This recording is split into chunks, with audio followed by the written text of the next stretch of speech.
Hey, good morning to you. Welcome back to the Morning Minute Meditation. I appreciate you joining me today. Hope you're having a great day in the Lord.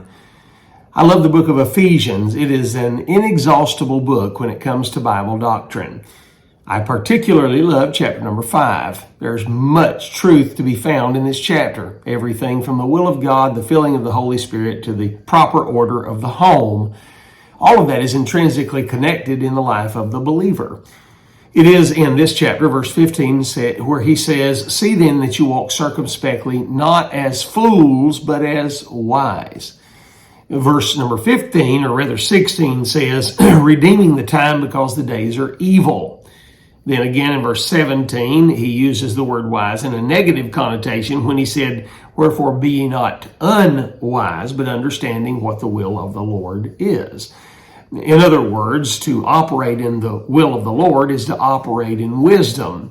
Wisdom is the will of the Lord.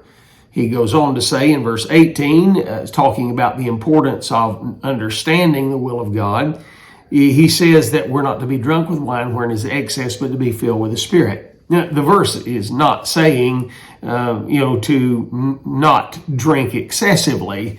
The word drunk in its strictest of definitions means to be on the way to intoxication. Well, with my first drink, I'm on the way to intoxication. The word here, or the phrase here, be not drunk with wine wherein is excess, deals with the fact that when one is drunken with excess, they live in an excessive way. They spend money excessively, they say excessive things, they act in excessive ways. But he said what a person needs as a child of God is not to live excessively in any way, but to be filled with the Holy Spirit of God. And it is with the filling of the Holy Spirit of God that we understand the will of God. And it is with the filling of the Holy Spirit of God that we not only understand the will of God, but we learn to walk circumspectly. Now, what does the word circumspectly mean? The word circumspectly means to walk exactly. It means to premeditate one's steps. It has to do with the definition of diligence. In other words, diligently or mindfully traveling with your feet. So the word walk here is not dealing with a hike or a stroll necessarily, though it could be included. It is talking about the way one carries his or herself about.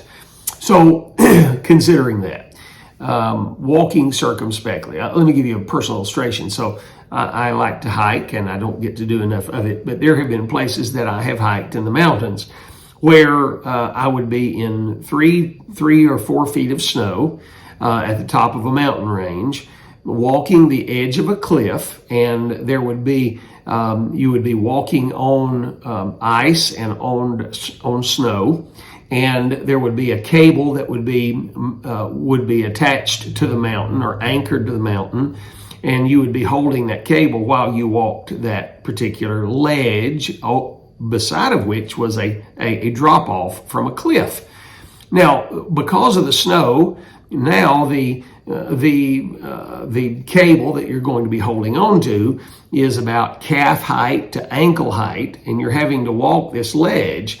Now, the ledge may be 2 or less than 3 feet anyway, and you're having to walk that while the cable is very low. You, my friend, are going to walk circumspectly when you do that, because to make a slip or to make an error is going to be very painful. So you walk circumspectly. In other words, you premeditate your steps, you think about what you're doing, you don't walk haphazardly or aimlessly. And so many Christians do that, not considering what's around them and what possibly could happen to them in the near future. An aimless Christian is going to be annihilated somewhere down the road. Not eternally, but they're going to be affected in a negative way, for sure.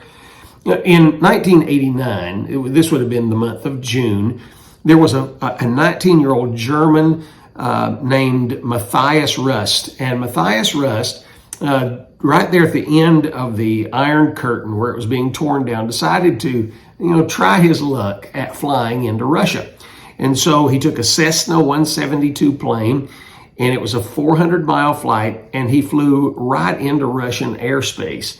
He was never encountered, he was never contacted, And he ended this 5-hour journey by landing right close to the Kremlin. Apparently, the radar didn't even pick up the guy and presumed that the aircraft was a Soviet aircraft. He was even buzzed a couple of times by Soviet MiG fighter jets, but they just thought he was one of theirs, and they let him go, and he landed near the Kremlin. Here's the point. The point, very simply, is this. No one made an attempt to stop him, and the damage he could have done could have wreaked great havoc because they just were not circumspectly protecting themselves. So often we allow things to enter and exit our minds, not even thinking about them. Really